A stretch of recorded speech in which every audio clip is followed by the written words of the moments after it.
Bisnis Kaisang, anak presiden nggak laku bahkan sampai bangkrut. Padahal anak presiden loh. Kenapa ya? Kaisang memiliki beberapa bisnis yang ternyata nggak bertahan lama. Di antaranya adalah bisnis ternak kopi yang ia jalankan bersama Gibran di 2019 kemarin. Bisnis ini tutup karena Kaisang mengaku bahwa tidak banyak pelanggan yang membelinya. Selanjutnya ada Gola, yaitu bisnis yang menjual produk minuman khas Indonesia. Sebelumnya bisnis ini milik Gibran dan akhirnya diserahkan kepada Kaisang. Lalu ada Sang Javas, adalah merek fashion dengan gambar kecebong di dalam desain kaosnya. Kemudian ada Madang, sebuah aplikasi yang diluncurkan Kaisang pada tahun 2017 untuk menjembatani ibu-ibu yang hobi masak dengan pelanggan.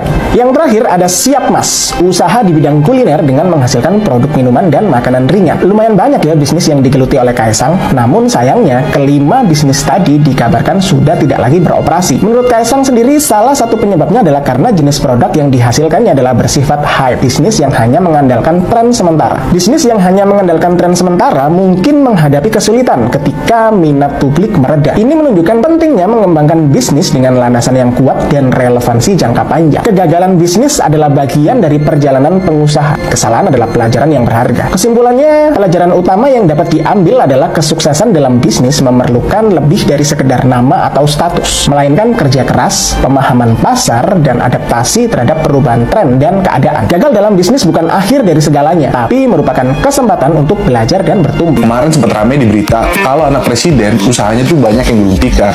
Tapi dari semua bisnisnya, gue pengen notice satu, yaitu bisnisnya yang bernama Gola.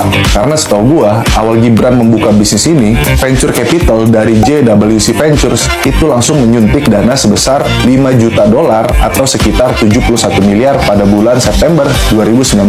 Dan infonya, sekarang bisnis Gola milik Gibran sudah tutup. Bisa dilihat dari update sosial media terakhir pada bulan November 2020.